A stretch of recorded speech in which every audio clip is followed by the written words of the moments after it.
months and many years. The acquisition of documents to secure other documents, meaning we use documents to secure other documents, to access the funds, come with challenges, including identity crisis. In most cases, the beneficiaries, nominees, or next of kin could die in the process of accessing the funds. This sometimes leads to inheritance fraud. But when the beneficiary dies in the process, who then can go for the funds? The economy becomes weaker and weaker when those who are eligible to access the funds or do business are prevented from doing business, all because of red tapes and administrative barriers. Although administrative barriers are embraced as means to weeding out fraud and preventing mistakes, it should not prevent the low-income and poor but eligible people from accessing benefits in the name of service delivery. We cannot also use administrative barriers as a measure of efficiency in service delivery. It is therefore the time to use this important dialogue to start a national conversation on red tapes and administrative bottlenecks and how both push people into poverty and inequality. At the end of this dialogue, we at ILAPI look forward to see the banks, insurance companies, and Senate restructuring their account opening forms, just like what Access Bank has done, policy subscription forms, and pension documents to avoid identity challenges. We also expect the Bank of Ghana to intensify proper supervision to ensure banks comply with the dormant account sessions in the banks. So far, it is only Stanbic Bank that has ever published the dormant account in this country, and for once. The bank and specialized deposit institutions, the sessions that demands that we should hold on and reach out to the next of kin should be done and be done swiftly. We also look forward to seeing the Bank of Ghana as a matter of policy, finding ways to identify families of the deceased bank account holder to receive the funds that have been kept for the past 10 years. Those monies do not belong to the Bank of Ghana. They belong to individuals and families. The insurance companies and Senate should also simplify the processes and equally identify beneficiaries, next of kin, and families to access the funds kept with them in the past 10 years. While the birth and death registry should be retooled and relocated to a more spacious and conducive edifice to work and deliver within time. The redder tapes and administrative barriers we have, the more we push people into poverty. I also call on all Ghanaians to respectively start amending their bank accounts, insurance, and pension details, especially on the information of beneficiaries, nominees, and next of kin to prevent the loss of funds when one is no more. As barrier removers and free enterprise think tank, we know it is possible to reform our laws and rules to have a prosperous nation. Thank you, and I welcome you all to this important dialogue to find solutions with actions that will reform and remove administrative burdens to help beneficiaries, nominees, and next of kin, as well as families to access the funds of deceased loved ones, thereby improving human dignity and preventing family poverty. It could happen to you, and it could happen to me. Remember, we must ensure that the world which we will be passing on to the next generation should be the one that is friendly, liberal, protective of private property rights, and full of opportunities that will create a prosperous society. Thank you so much.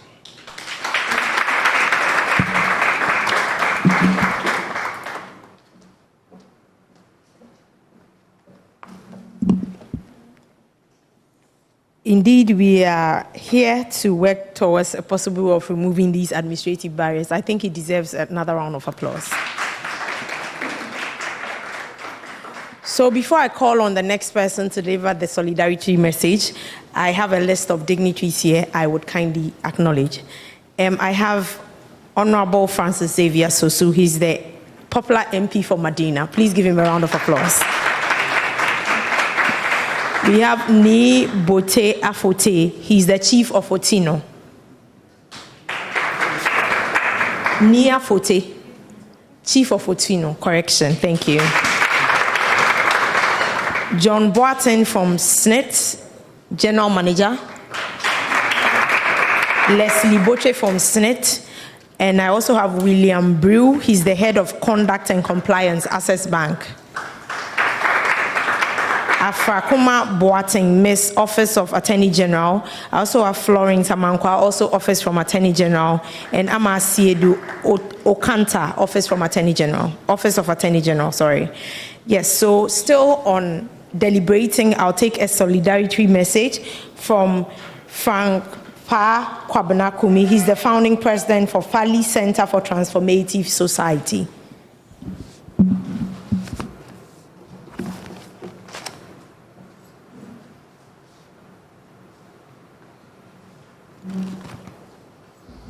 Thank you so much, our distinguished able moderator. A pleasant good afternoon, distinguished ladies and gentlemen. Do permit me to ride upon the existing protocols that has been laid already.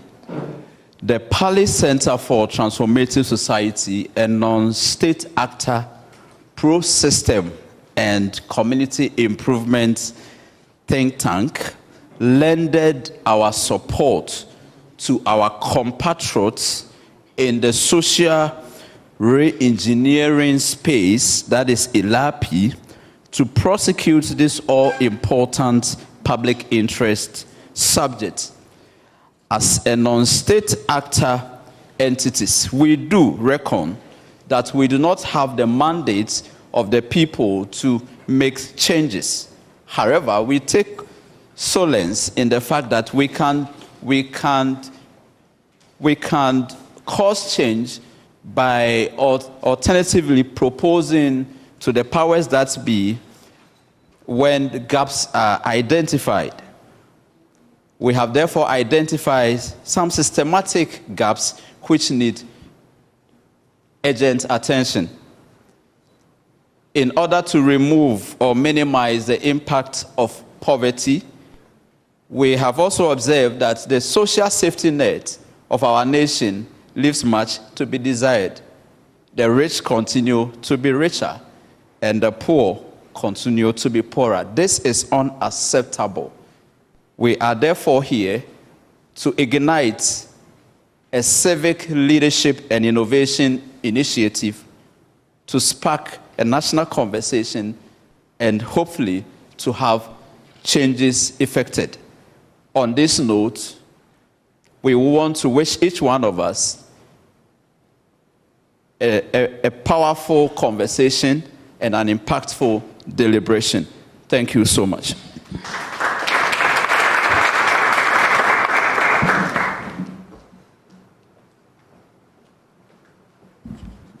That was brief and short. So I'll take presentation of speeches, and in order for me not to be coming back, please, we'll take it in this order. Mr. Ebenezer Isaac Tetenubo, Esquire. He's from Voxtra Legal Services. He will do the first one for us. After, we'll have Honorable Francis Xavier Sosu, Member of Parliament, Medina Constituency. Ms. Salome Brima, Deputy Registrar, Birth and Death Registry Ghana, and Mr. John Kwejo Boateng, General Manager, Benefit Social Security and National Insurance Trust, SNIT, and then from Access Bank Ghana. So in that order. So we'll start with Ebenezer Esquire, Ebenezer Isaac Tetenubo Esquire.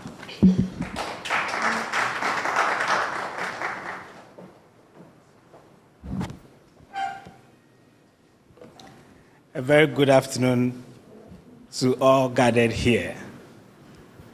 Ladies and gentlemen, I ride on the tails of the dignitaries previously announced as I begin my presentation. I make this presentation on behalf of the lawyers of Voxtra Legal Services. We are ably represented here by our managing partner in the person of Richard Ni Ama and Prince Ajono. Very well. Before I start, recently, I observed a streak on Facebook. What was happening in these kids? This guy worked all his life, did not chill. Anytime he had something to do, he would save the money and say, I have family and dependents to take care of when I'm gone, so I'm saving the money. That's what happened. In time, this guy passed away, and his elder brother inherited his estate. But this elder brother was described as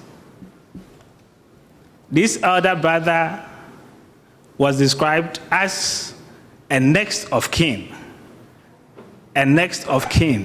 in the policy which he inherited. What did he do with the money? He went chilling, spending it any way he wanted to the neglect of the dependents of his deceased brother. This happens way too often in Ghana. And though it was a skit meant for you to watch and laugh, unfortunately in Ghana, we cannot do that. We are hoping, we the lawyers of Vox Tua, we are hoping that at the end of our presentation, we will realign our minds to the concept of next of kin and then see ways in which we can improve the system. Building on the topic, which is reducing family poverty and improving human dignity through the use of the next of kin. We are proposing a three-pronged approach to achieving the objective. The very first one is education. Honestly, we cannot emphasize this point enough. Education. Why are we starting with this? Because we want to correct the misapprehension or the misconception associated with the notion of next of kin. Aside that, so education obviously will seep down to the family level. We as lawyers, and of course, my senior is here, Senior Sosu, together with my colleagues from the AG, and I'm sure other private practitioners will be watching this in the future. We as lawyers, how can we use the next of kin system to reduce poverty? We intend to do that by providing a graduated legal fee system and firm-wide policies, which are intended to balance the scales between us, the lawyers, and then the applicants. Finally, both presenters before me spoke about institutions and where they have been found lacking. We intend to provide situations or scenarios where institutional proactiveness will preempt even the existence of dormant accounts to begin with. Preempt the existence of dormant accounts. All right. Now, of course, we all know what a next of kin is. Usually it is the closest living relative.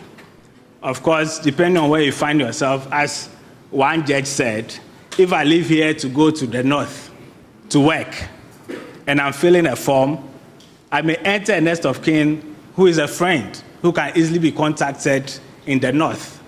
But usually, next of kin refers to one's closest living relative. Now, and we are getting into stormy waters here. The specifics of determining next of kin and inheritance, which of course we refer to Ghana as succession, it differs by jurisdiction. But we all know because of our matrilineal and patrilineal systems, specifically in Ghana, geographical location is also very much at play. Now, since the 5th of July 1985, that was when PNDC Law 111 was promulgated, we know that succession is now regulated by law. Previously, it was customary law, and it could take any shape. In fact, PNDC Law 111 is special in one instance. Should a disease have passed before 1985, when the law was passed, but the case involving the person's estate was still pending, as at the time PNDC Law 111 was passed, the estate could now be determined under PNDC Law 111.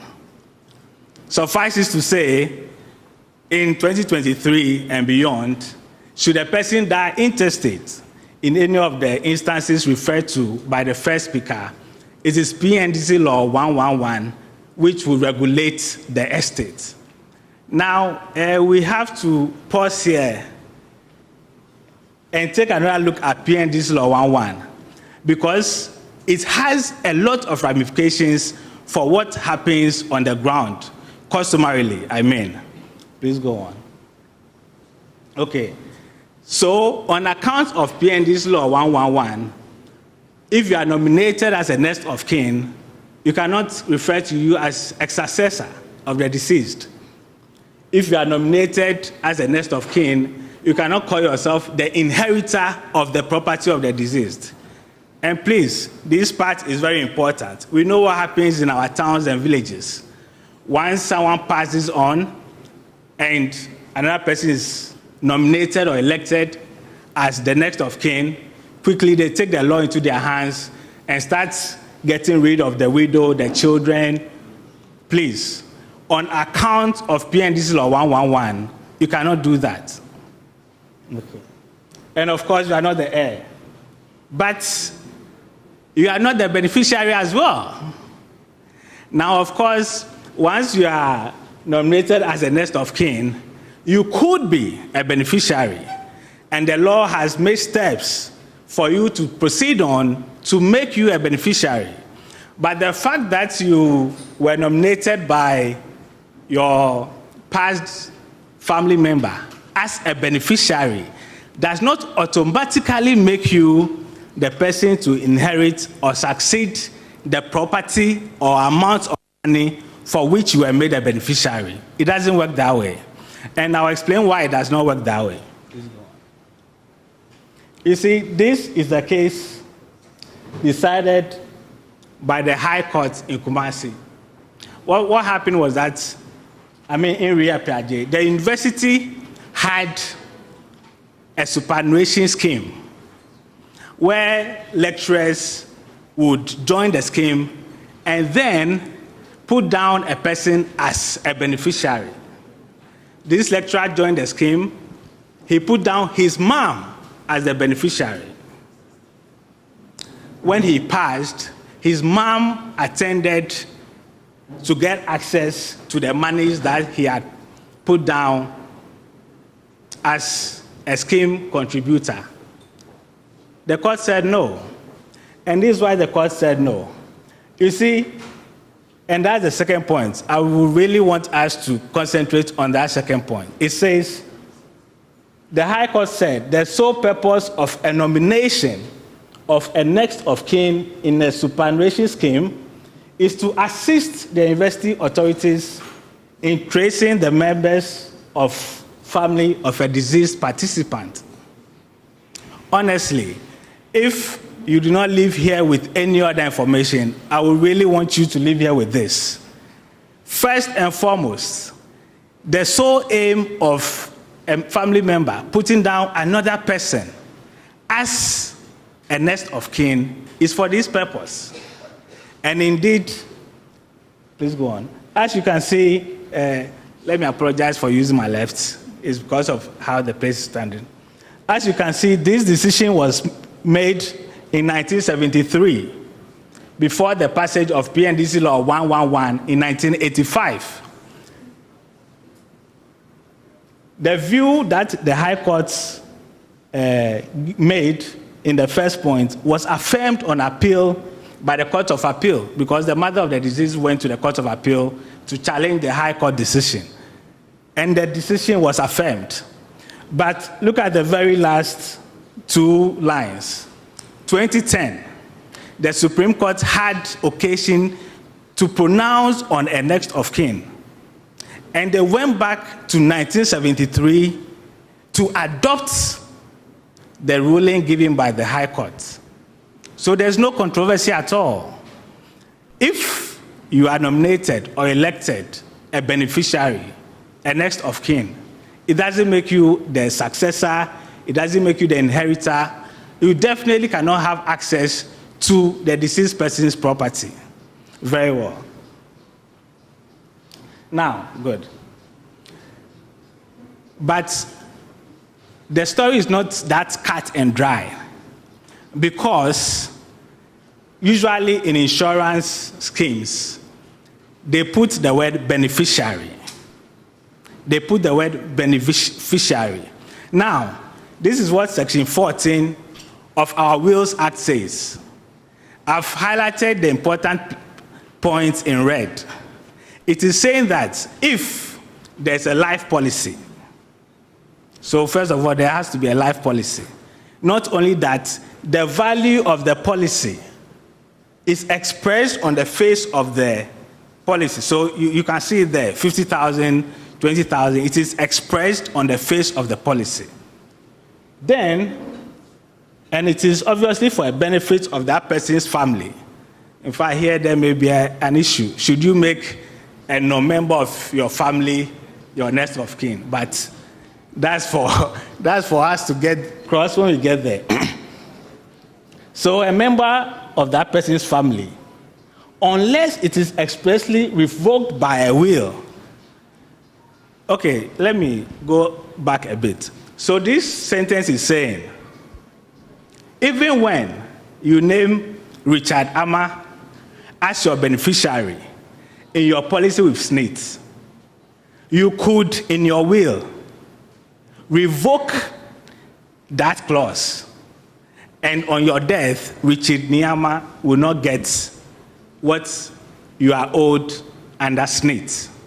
So, even when the benefit is expressed, unless it is revoked, unless he makes a will, let me ask, what happens when there's no will? When there's no will, then obviously this beneficiary will take whatever was left to him or her. And this is also why my previous slide as to what does not equate to a next of kin is very, very important. Very well.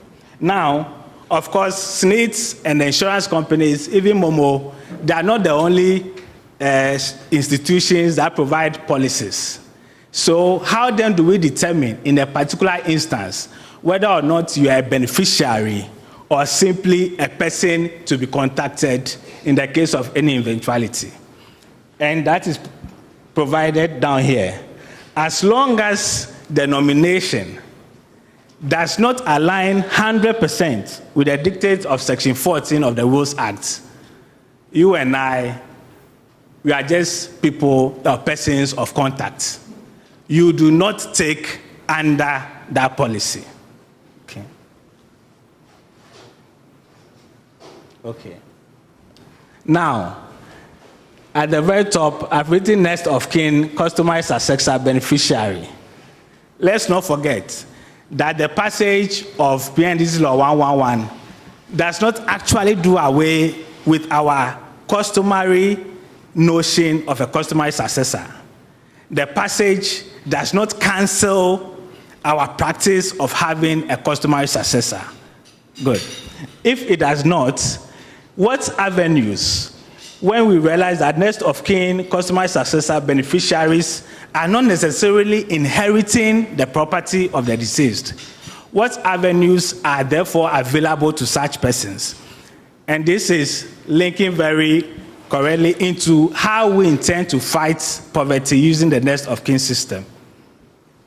You see, of course, I've talked about PNDC Law 111, I've talked about the Wills Act.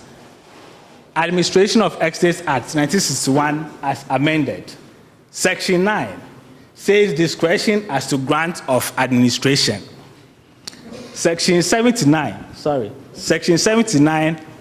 of Act 63 gives the court absolute discretion in deciding who to give letters, to grant letters of administration to. I want us to take a minute to reflect on this. A court can decide on who to grant letters of administration to. So, getting the grant does not per se have to do with rushing to go to court at the death of your family member. It does not. Okay. Now, please, yes, come again. look at Order 31, Rule 13 of CI 59. CI 59 is known as the District Court Rules. When you go to a district court in a civil matter, it is CI 59 that you use. So if you go to a district court for letters of grant, letters of administration, this CI 59 is what the court will use. Order 66, Rule 13 of CI 47. CI 47 is what we use in the High Court for civil actions. If you go there for the grant of letters of administration or even probate, it is Order 66 that will come into play. Now, those two orders, Rule 13 contain the very exact provision, the very, very same provision. No change at all. And they make, this is the priority it lists for the grant of letters of administration. Surviving spouse, surviving children, a surviving parent, and then number 4, customary successor of the deceased. Customary successor of the deceased.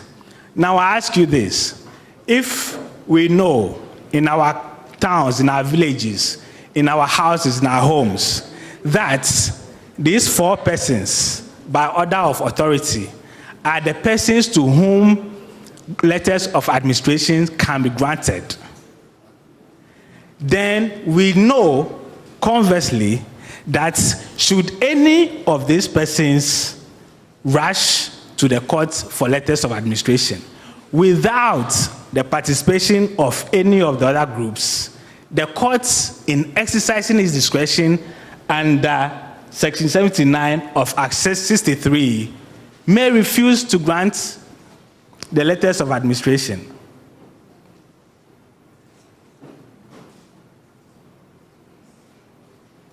So what's the rush? Why should I, as a son of the deceased, rush to the courts for letters of administration without involving my family or without involving my head of family? And in fact, some seniors have argued, some senior lawyers have argued that it is on account of number 4, that when you go for a grant, the courts insist that your head of family must also swear an affidavit that indeed you have been given the power to come before the courts for the grant of administration. Okay, move on.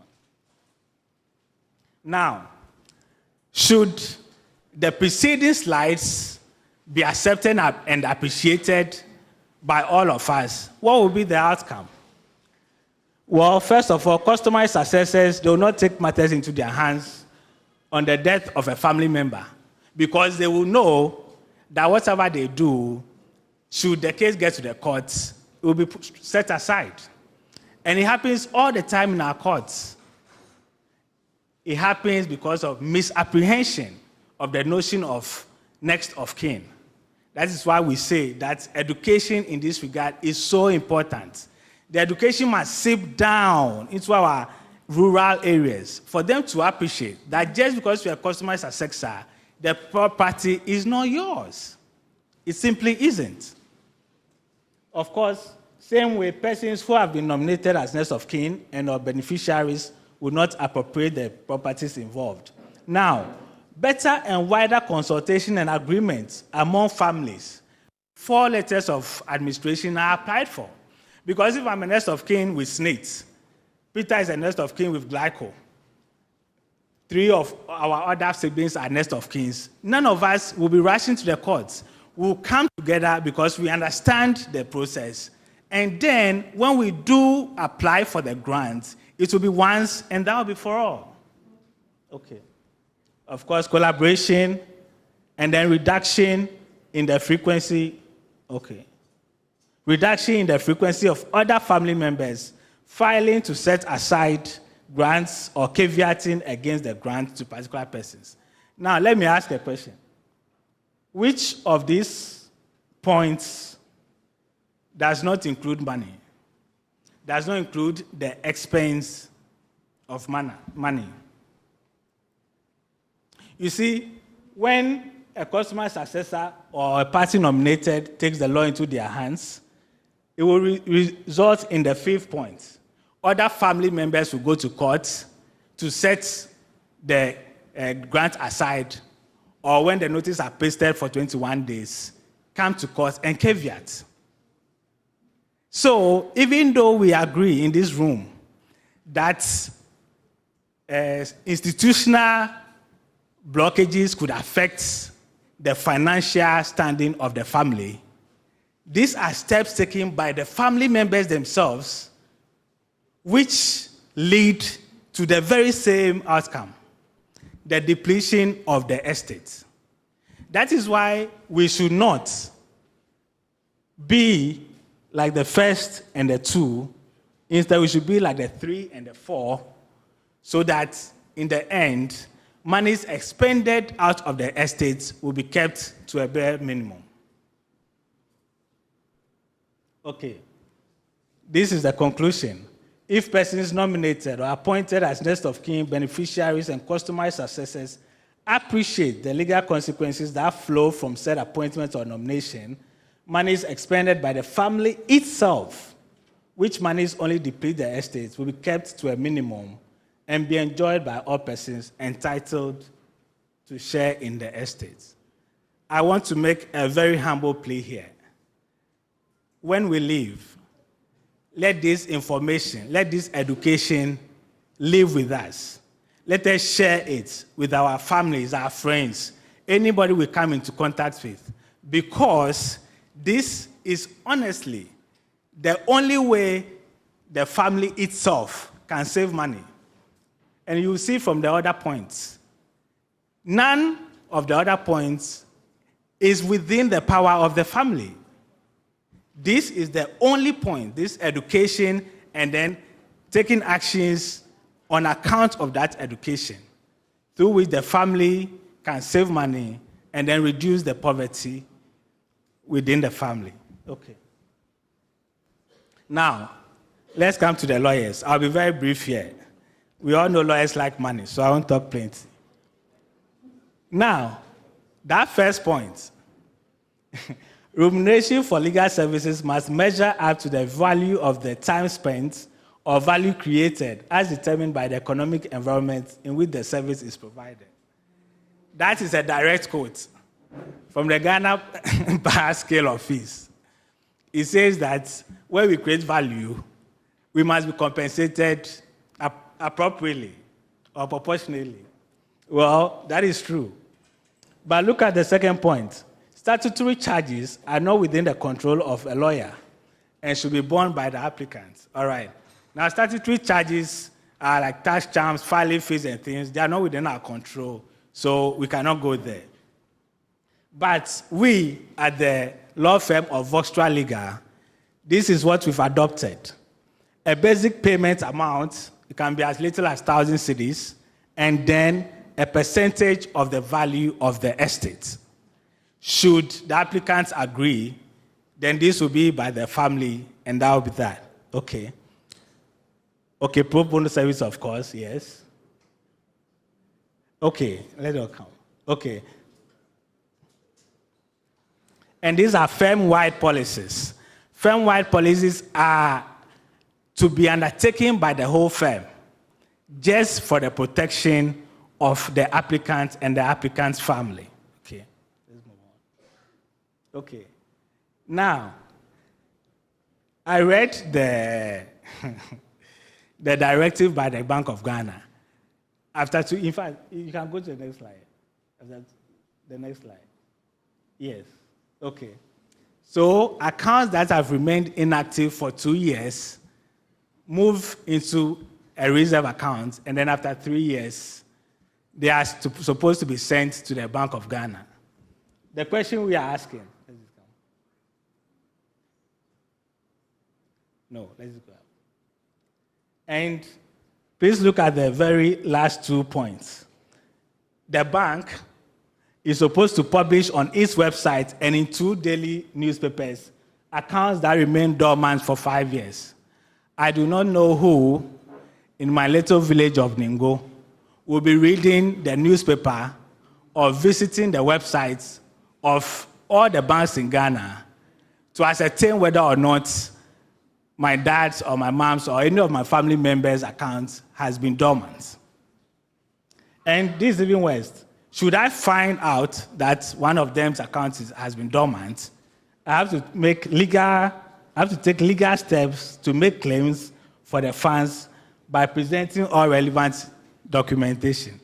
I don't even want to go into what that will cost and the inconveniences associated. So we ask this question. This is the question we ask. How will a next of kin or beneficiary get to know that the deceased family member transacted with a particular institution? How will we get to know? We provide some answers. Now, this is a circular. This point 2 is a point made by Bank of Ghana in one of its circulars. It asks the question, did you know your next of kin could be contacted by a financial institution when all effort to reach you fails? Go on. But you see, that question by Bank of Ghana is silent on time frame. Is it the 2 years? Is it the 5 years? When is that? When is the contact going to be? We have a very simple solution to that. We suggest, first of all, that the financial institutions or the SDIs, they should take the proactive step of contacting a next of kin within 6 months of inactivity. Inactivity is defined by Bank of Ghana as the absence of withdrawals or deposits. So this is what we are proposing, within 6 months. But moving forward, when these institutions are onboarding persons, look at this question. It is the simplest question to ask. After how many months of inactivity should your next of kin be contacted? I would say 2 months, because I use my accounts quite frequently. If after 2 months I haven't touched it, there's a problem. Some people use it very infrequently, so they'll say after 6 months.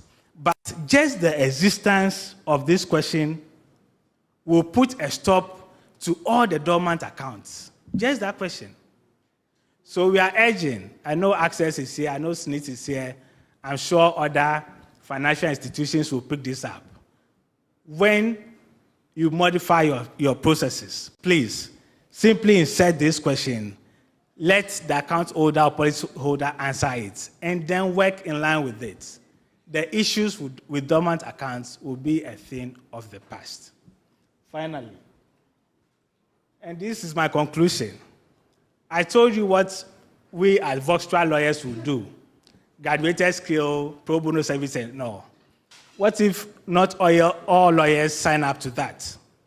What if some financial institutions sign up to asking that question, but some don't? That is why we are saying that the buck stops with the family. The education of the family, the steps taken by the family to reduce the poverty associated with the next of kin system, it is completely in their hands. And like I said, should any of the above two refuse, it is only the family that can reduce the poverty related to the next of kin system. Thank you very much.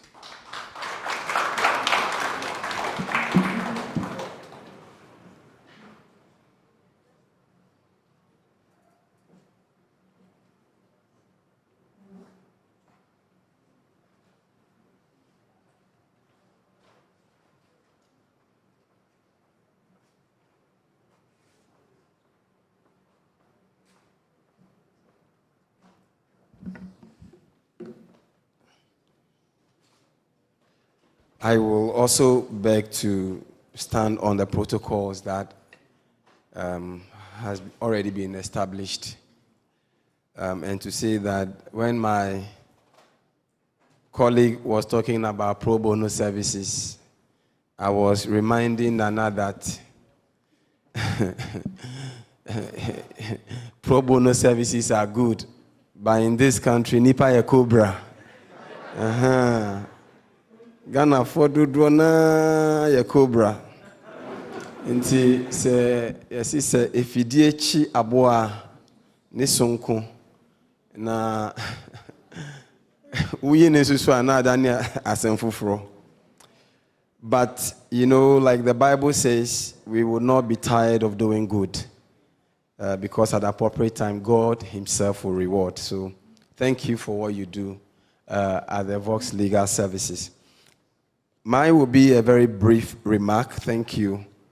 And I am looking briefly at how administrative barriers contribute to poverty in Ghana, and looking at the human rights issues associated with family poverty when it comes to succession, and basically looking at what we're doing here and the eventual outcome of what we're doing here.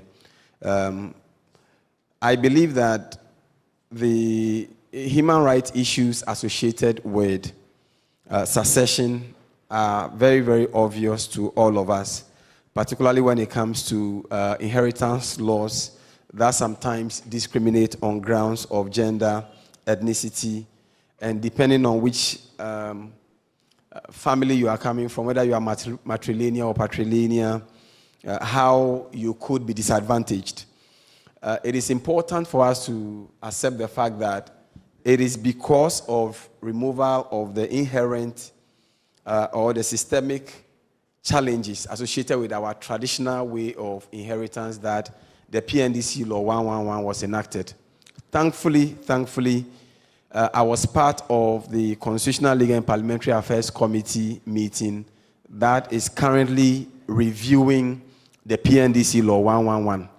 And so most of the issues that we are raising here, a number of them are being addressed under the PNDC Law 111.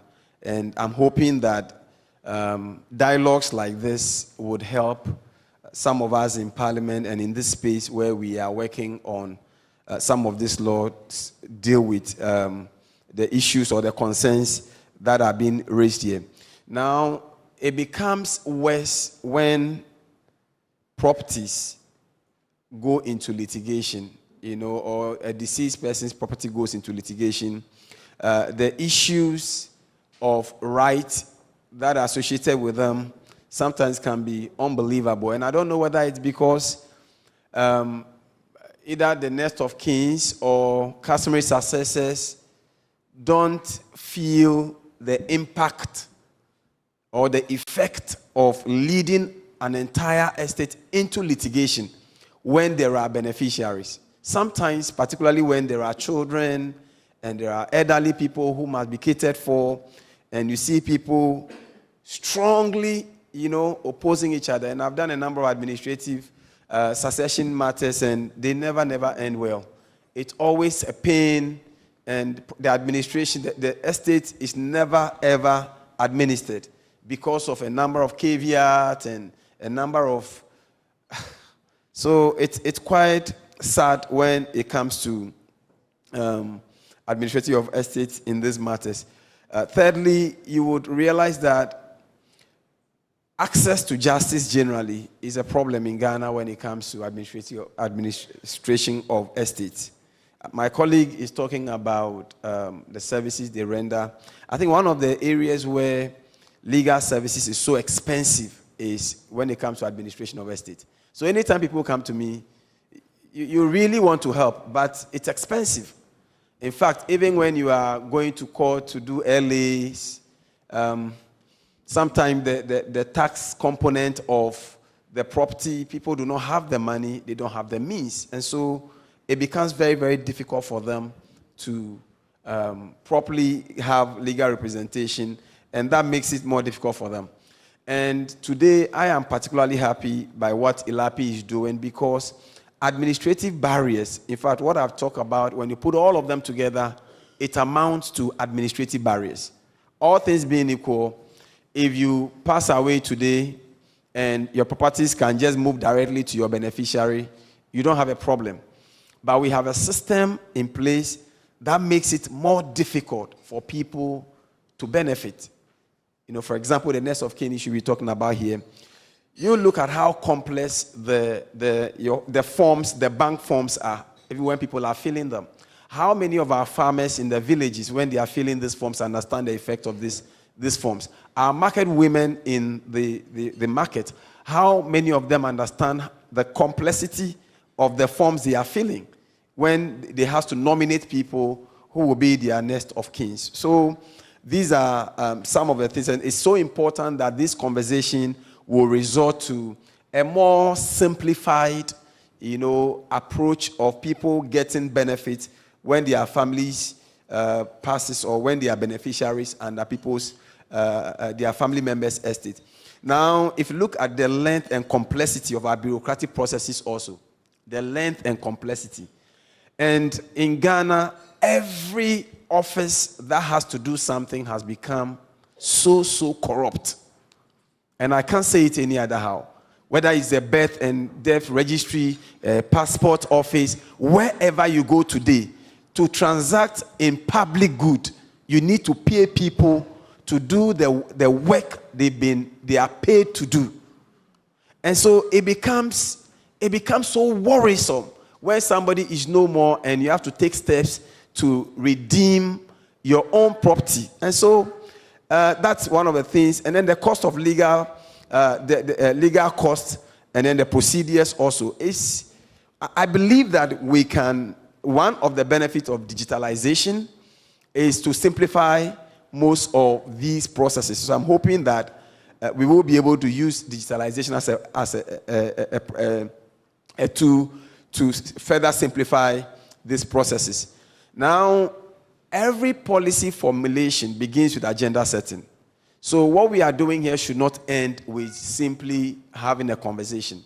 We should be able to move the conversation beyond setting the agenda into a policy formulation. And so it is important that we have a total overhaul in our rules. I mean, the Bank of Ghana would need to set clear standards that will simplify the whole concept of next of kin and how people benefit from next of kin. It shouldn't be left to banks to decide which form they have to use when it comes to, or what should be their narrative on forms when it comes to next of kin. I think we have to develop a standardized approach across board, and these will require the support of the Office of Attorney General, the BOG. If we need to make amendments to our banking law or Special Depositors Act, or we have to set up a new legislative regime that deals with these matters, I believe that it will be important for us to do so. So on this note, I want to commend the organizers of this event, and I hope that our deliberations will lead to a major policy shift when it comes to next of kin regime in Ghana, so that we can build a better society. Thank you very much, and God bless you.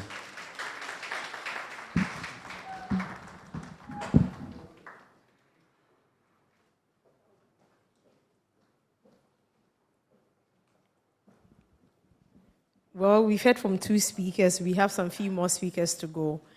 Indeed, we should move from just this dialogue. I'm actually expecting to see that we'll get these reforms restructured.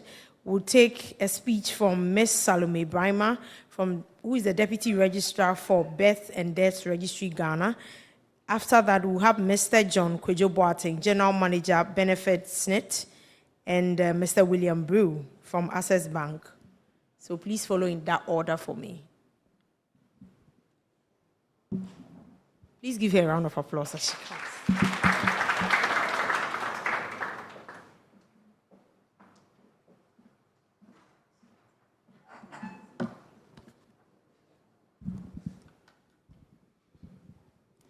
Very good afternoon to everyone.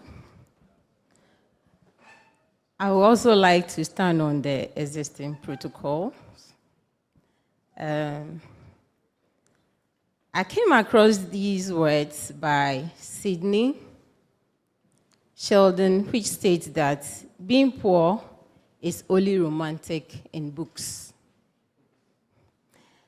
The opposite is catastrophic, and indeed, an empty pocket and hungry stomach is enough to better explain what he meant. Ladies and gentlemen, human dignity became a central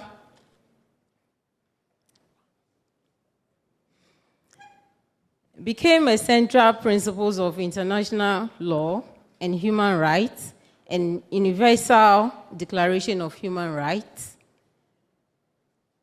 adopted by the United Nations in 1948, declared that all human beings are born free and equal in dignity and rights. Why then should we allow family poverty and society to create all kinds of inequalities among us? Let's not forget that poverty is not natural, it's man-made. Ladies and gentlemen, please permit me to state that our bureaucratic processes and structures make the acquisition of services cumbersome in some of our institutions to the public. This, in effect, renders some of the institutions inactive. Aside this, we mostly forget to perform our civil responsibilities as citizens of this country. And even when we do not do it so timely. Please let me share some light on the topic that touches on both emotional and practical aspects of life, assessing the fund of deceased relatives, the role of birth and death registry. The birth and death registry was established by law to provide accurate, reliable, and timely information on all births, deaths, and future deaths occurring within the boundaries of Ghana for socio-economic development of the country through their registration and certification. The law, starting as Cemeteries Ordinance of 1888, was to register only the expatriates who happened to be our colonial masters for their relatives back at home to access the benefits of the deceased. The law witnessed its first amendment in 1891, and in 1912, it became the Birth, Death, and Burial Ordinance. Fast forward, the Registration of Birth and Death Act at 301 of 1965 came into being and has been replaced with the current one, the Registration of Birth and Death Act, the Registration of Birth and Death Act 2020 at 1027 with its LI 2436 2021. In all this, death registration was not left out. This shows the importance the nation places on the registration of death. The Birth and Death Registry is a cornerstone of our administrative infrastructure, which plays a crucial role in this process. It serves as the custodian of vital information, documenting the beginning and the end of human lives. In the context of processing funds, seamless interaction with the registry is paramount. Ladies and gentlemen, accurate and timely registration of death is very essential. The Birth and Death Registry serves as the authoritative source of registration and certifying the demise of individuals with evidence from our health officials, the police, and the magistrates. A prompt and precise registration process facilitates the steps involved managing the financial affairs left behind. The Birth and Death Registry also serves as the gateway for legal processes related in inheritance and estate management, ensuring that the registry records are up to date and easily accessible, streamlines the legal procedures, allowing families to investigate the complexity of inheritance with great ease. Moreover, collaboration between financial and insurance institutions, and birth and death registry is imperative.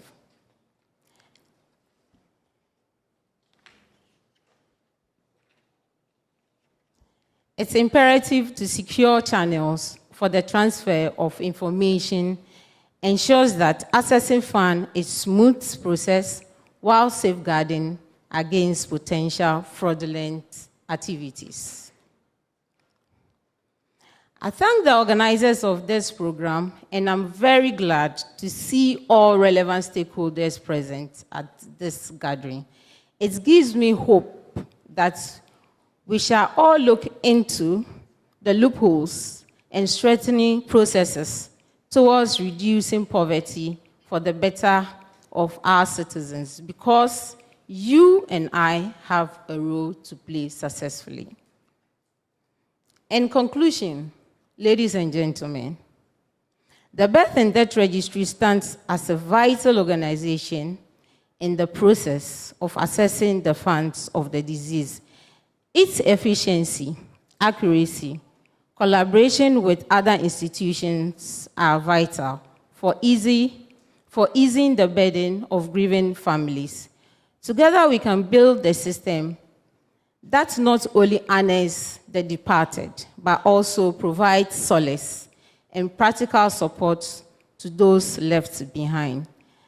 Thank you for your attention, and may our collaborative efforts lead to more compassionate and efficient handling of affairs surrounding the end of life. Thank you.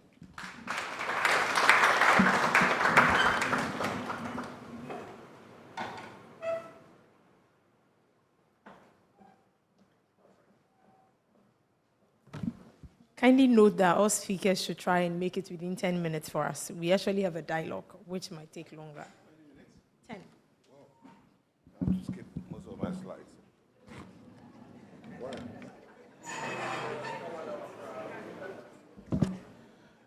I wonder why, when it got to my turn, the time has been. Can I get? Well, it puts some kind of pressure on me. Not 20. Anyway, good afternoon, everyone. Please permit me to also stand on existing protocols. I'm from SNIT, John Boateng, and I'm here to represent my management, which is led by our Director General, Dr. John Ofori-Tenkrine. Given the time that I've been allotted, I might have to skip some part of my presentation and delve straight into the topic that was given to us, which talks about assessing funds of deceased SNIT members. Before I go into details, I want to clear something. If you have my learned friend, you may be wondering, because I'm an old one, gave a very succinct definition of next of kin. And I would like to say that if you have chance on our law, Act 766, you scarcely will see next of kin in that law. We have been using beneficiary throughout for special reasons because of the confusion surrounding that word, next of kin. So SNIT, we hardly use next of kin. When you are filling our forms as a new member, instead of next of kin, we even ask for contact person, making it a bit wide. And as I go through my script, you see that it's so easy to make a claim as SNIT than maybe any other area, once you know your way around. Even a friend who cares about you can take it upon him or herself to go and lodge a claim or even report your death as SNIT, and that fellow will be heard. All we need is for the fellow to direct us to at least one member of the deceased member. Then we take it up from there. So let's go on. Who is handling the... Okay, let me quickly rush you through this. SNIT, as you all know, we are governed by an Act of Parliament, the National Pensions Act of 2008, Act 766. We are in charge of the first tier, which is the mandatory basic social security scheme. Then you know about the second tier, the third tier. We administer this basic scheme, as I've said, and membership. Anybody working in the formal, informal, and self-employed sector can join SSNIT. But the caveat is, if you have a fresh member, you should join at the age of 15 up to the maximum age of 45. The reason being that in Ghana, our compulsory retirement age is age 60. So if you don't join early, let's say you come at 46, meaning you are short of 1 year, you can't qualify for your pension. You will only do 14 years. That's why the law said you should come between 15 and 45 years. What do we do as SSNIT? We provide cover for loss of income of workers through payment of monthly pensions in the event of old age or permanent invalidity and death. We also, let me take you through our processes. We register employers and workers. Employers, we register them because some people work with companies. Before you can be a member, we should register your employer, maybe John Boateng & Co. Limited. Then my worker is Kofi Mensah. So we can easily identify you under that employer. But should you leave that employment and become a self-employed, it's the same social security number we gave you whilst you're working with John Boateng & Co. that you're going to continue to contribute into. So you get one social security number for life. Then we collect your contributions, invest the excess funds of the scheme. Then when it gets to time for us to pay you, we process and pay to eligible members and nominated dependents. Then we manage our members' records, your data, your bio, your financials, we manage them. Some few statistics here. As of now, we have 1.9 active contributors in SSNIT, the whole country. And the breakdown is as follows. We have the private sector taking care of 61.08%, which is about 1.2 workers. Then the public sector, 708 plus, representing 36.02. Then the self-employed, you know, until recently, when we started, have you heard about our new seed? When we launched seed, we only had about 14,000 self-employed. Within 1 year, barely 1 year, we've added on, now we are at 57,000, which is an indication that it's gaining grounds, and a lot more people are understanding the benefits that the scheme offers. That's how the three-tier looks like. We are the base. When we collect every month, 13.5% is deducted from a member's salary, of which 11% is given to SSNIT to manage for you towards your pension.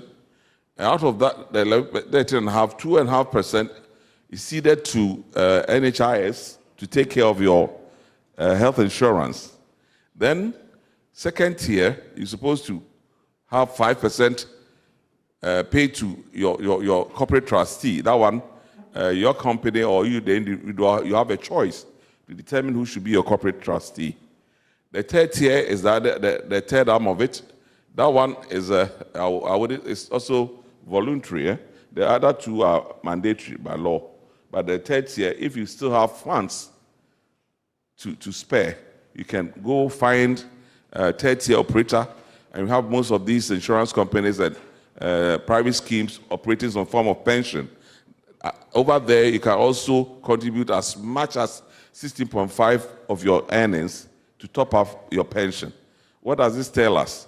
It tells us that with the passage of this law, we have 3 areas of which you can get some funds when you retire, state being the basic. Then the second tier coming in to support. State will pay you monthly pension on retirement. You know, hitherto, state was paying monthly pension alongside lump sum.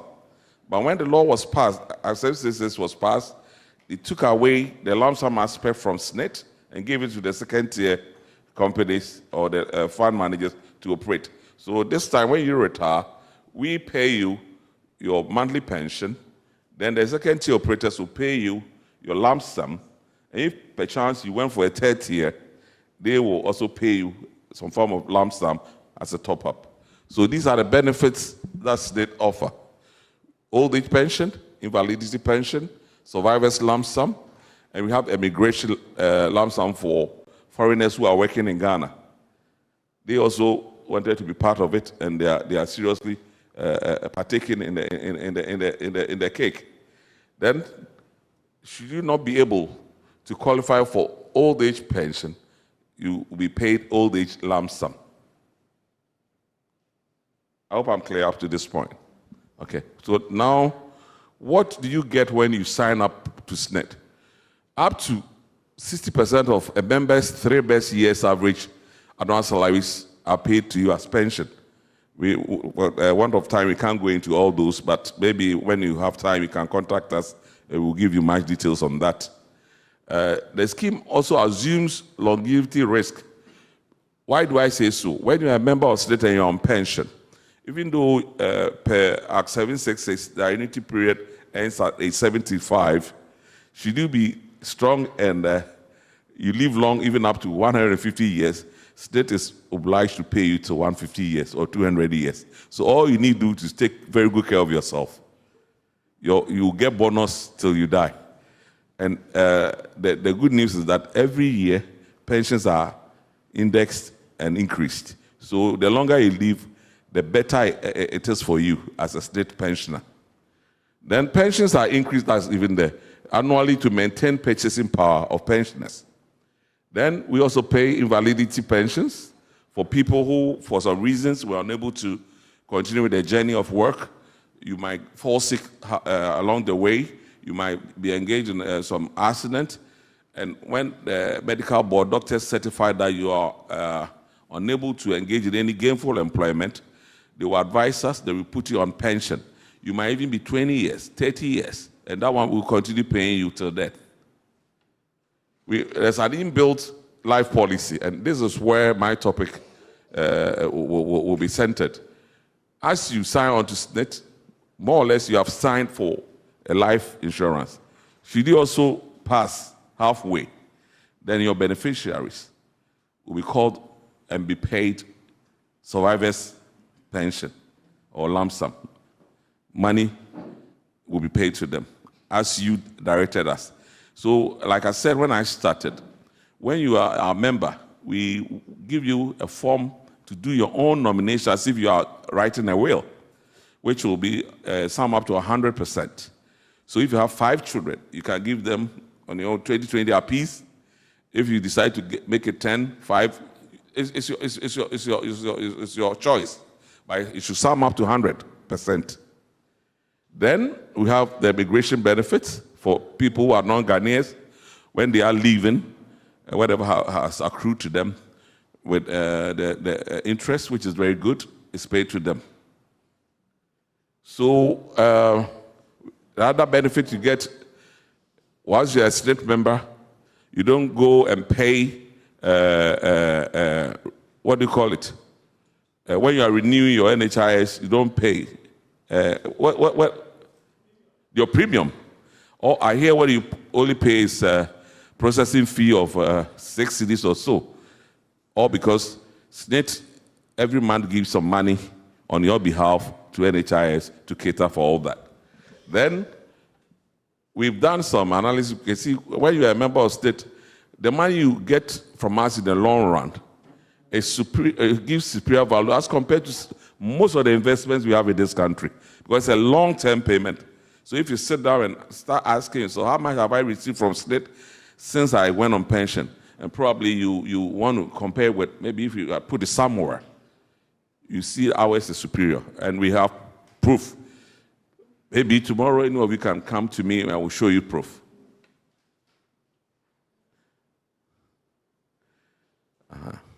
Move on. Now, there are a whole lot of misconceptions about what we do at SNIT, and that's why we are here today, to clear some, if not all. First of all, people say SNIT members' contribution and benefits get locked up when they die. And I think it sits with this topic we are discussing today. But I'm here to tell you today that members and pensioners' funds don't get locked up with SNIT.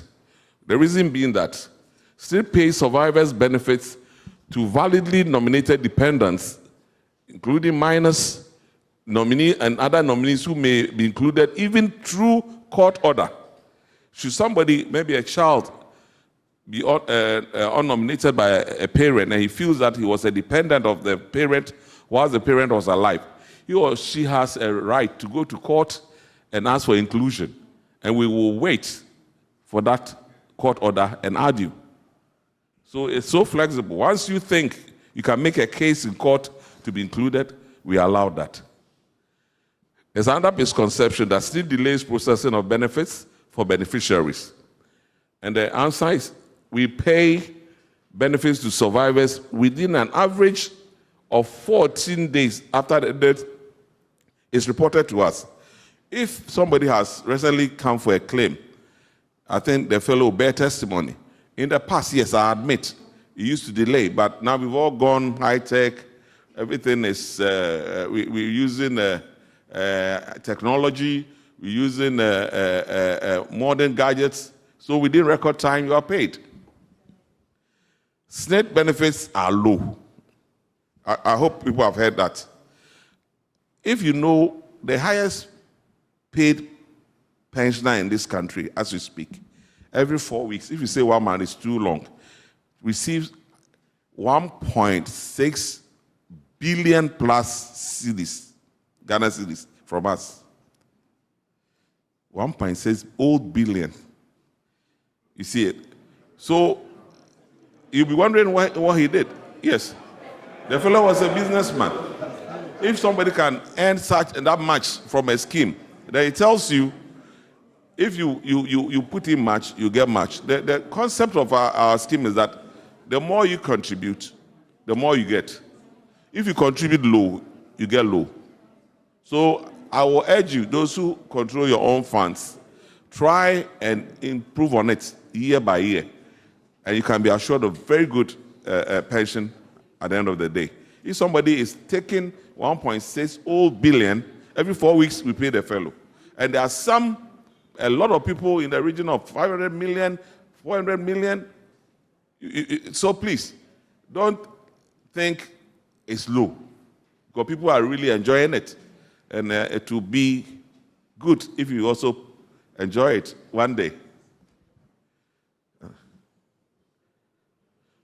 There's this misconception that you cannot access survivors' benefit without letters of administration. SNIT, letters of administration are things that it will be a document. We don't even ask for it. Because what we need, we have various things that we ask for, and that's about the last. We don't even need it. If you bring it, fine. But if you don't, we have even documents like, you can provide any of the following to assess benefits as SNIT. Death certificate. Madam from Birth and Death will attest to the fact that we work in close collaboration with the department. All we need to do is to certify ourselves that indeed the death actually has happened. We at times get instances where people try to do things. Somebody might be alive, and you find a child in Accra trying to claim a benefit for the father who is alive in the village. And the old man will not even be aware. So that's how come we always want to go a step forward and confirm some of these things. You can also come with a letter from even your employer. It's enough. Your employer works with you. And if your HR manager says you are dead, indeed you are dead. You understand? Your religious head, your pastor, we accept all that. So you don't go spending money on Ellis. Your pastor, we respect your pastor's signature. John is no more. What more do we want as an institution? We will go by that and pay you. Police report, we accept those ones. Medical cost of death, like the ones Madam and people issue, doctors issue, we accept them. And lastly, if you had money and you decided to go for LA and you brought it, oh, well and good, but we will not insist on LA. We will not. Get any of these. We will pay you with them. Then there's another misconception that you need a lawyer or a middleman to assess state benefit. Ladies and gentlemen, you don't need a lawyer to assess any benefit as SSNIT. You walk in and you'll be assisted. So please, don't go to my brother for him to charge you. Come. Everything that we offer as SSNIT is free. SSNIT, nothing, we don't take money for anything we do as SSNIT. Every service we offer is free of charge. You only walk into any of our offices and tell us what you want us to do for you, and we'll be able and willing to assist you. There's another misconception that if you don't know the disease member's SSNIT number, or SSNIT keeps the money and contributions, it's never true. How do we identify somebody? You come, yes, that my daddy is dead. Unfortunately, we can't find any of his SSNIT documents. We have the records there. You help us with your daddy's name, age or date of birth, some few information, maybe parental, whatever. All we need is to zero in on that particular person. If we query for John Boatens like me, chances are that 3 of us will come from a particular region, then we go further, we go to a town, eventually you zero in on the one you are talking about. They will know this is your daddy you are talking about. We'll take it out from there. Am I clear on that? You don't need to say because you don't have a document, you can't go to SSNIT. You can always come to us and we're ready to assist you. How do you, to qualify for survivor's lump sum? Okay. You are paid when a member dies in active service or a pensioner dies before 75. We pay you that lump sum. How to qualify for lump sum? You should have contributed for a minimum of 12 months. Pay attention here. You should have contributed for a minimum of 12 months within 36 months prior to your death. What is as good as this? You are a member of SSNIT. All you need to do is be an active member for just 12 months within the last 3 years. With them. You see, but if, let's say, the last 3 years, you have not even paid anything, that means you are not an active member. Should you die, there's a way we will pay you. You will not lose anything, but if you die as an active member, the benefits are good than the one who is not an active member. That one is true. If you are a member of a group and you are not active, do you think the benefits due you will be as good as the ones who are active? So you all try to be active members. There's an inbuilt life policy, as I've already said. That's what we pay to your kids. Let me share some statistics with you for you to see that SSNIT is not holding on to people's money. Rather, if there's any institution that we need to praise for fighting poverty in this country, SSNIT should be singled out as one of them. Ladies and gentlemen, just 2018, the benefits we paid to people who died amounted to 258.7 million. And it kept rising. This year alone, the year hasn't ended. As of September, when I pulled the data, we have paid 488.3 million this year alone to people's beneficiaries after they had died. This is different from the pensioners who are alive, and we are paying them so that they will not be destitute. So it means we deserve an applaud, if for nothing at all. These monies, are being paid to people who have died, their dependents. And I'll show you the next slide. Please go on. The number of people who have benefited. Had it not been for SNIT, those people would have known what to do. 2018, people who were reported dead to us were 8,464. And the beneficiaries for those 8,000 people were 28,884. Look at the number of people that are depending on us. 2019, people who were reported dead and reprocessed for their benefits were 7,924. And their dependents or beneficiaries were 27,394. Fast forward, this year alone, the year hasn't ended. We have had 11,581 deaths reported, and we have paid 23,512 beneficiaries. So, ladies and gentlemen, like I said, SNIT is doing a yeoman's job in this country, and all we need is your encouragement.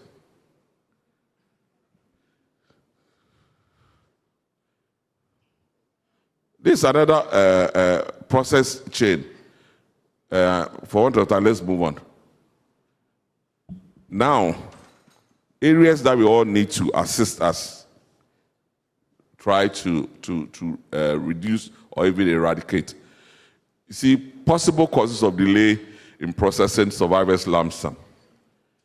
All we have signed up to do is to make sure when somebody dies, we pay accurate benefits and in good time. Because if it delays, the money will come at the time you are already even dead or you don't even need it. We have to pay promptly and accurately.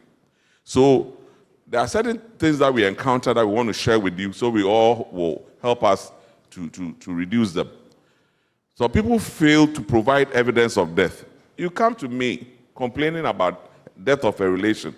You don't have anything to show. It will be very difficult for me to assist you because you have to help us help you. All the things I've enumerated earlier, like death certificate, at least you get any of them, a letter from employer, religious health, police report, medical cause of death, any of them suffices. So please, help us educate our members out there. There are some too who fail to update their nominee information whilst alive. If you look at our law, we say at least if you forget, you don't want to do it every year, every 5 years, go and check and see how your nominee list look like. We often encounter instances, at times some of them are sad. The fellow joined SNIT when he had not married and placed his girlfriend's name there, the active girlfriend at that time. Later on in life, he got married, has a missus and children, forgot to come. That girlfriend is somebody's wife today. Something happens to you, you go and pull his records. You ask, who is Adjoa Mansa? Hey, Adjoa Mansa was his girlfriend, though. Missus and the children now have to resort to court. Why do you put your family in such a situation? If you are not careful, and Adjoa Mansa is also the litigious type, say, yes, the guy did it in his right senses. So if for nothing at all, I deserve a portion of it. And trust me, she will end up getting a percentage because she was nominated. She was duly nominated. And you see your father's money going to somebody's wife.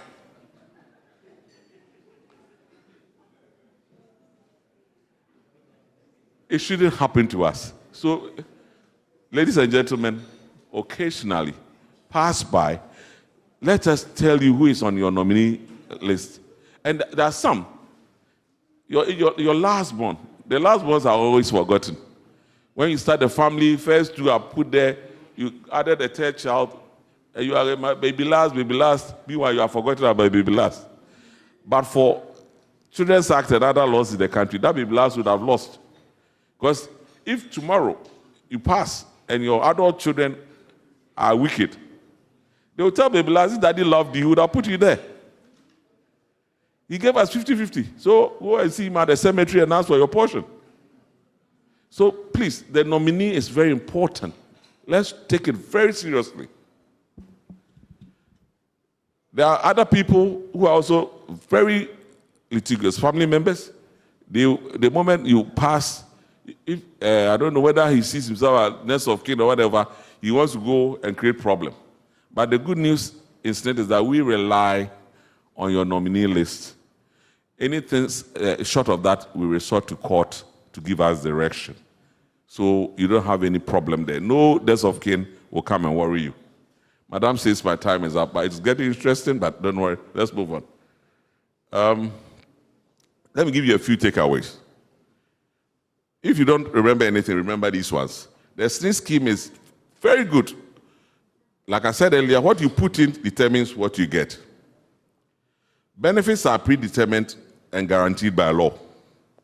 We as SSNIT, we don't massage anything. Whatever you get, there's a formula already fixed in the computer. We put it in, it works out your distance for you based on what you put in. Like I said, number 3 still is hammering on the update of nominee information as often as possible. Still pays you survivor's lump sum upon application. You see, I may not know you have lost a relation until you come to tell us. So, like we said, anybody from the family, even a friend, can come and report. All we need from you is come and tell us when the contingency happens. That is all we need from you. No funds, and I repeat, are locked up with SSNIT. Once you qualify and apply, the benefits are paid to you.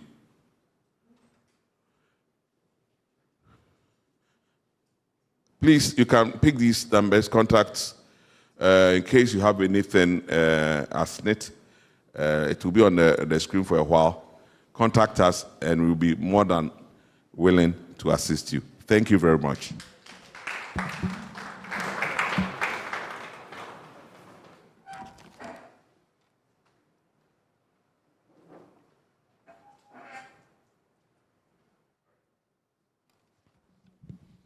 Good afternoon, everyone. Kindly permit me to ride on all existing protocols. My name is William Brew, the Chief Conduct and Compliance Officer for Access Bank Ghana. I'll do well to stay within 3 minutes so that we can close.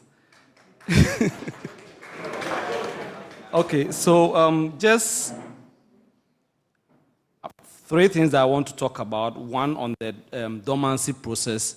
My seniors have spoken a lot about it, so I don't have to go into details, but just a few things I wanted to update everyone on. About the fact that the Bank of Ghana expects banks to publish names of dormant accounts before these accounts are transferred to the Bank of Ghana.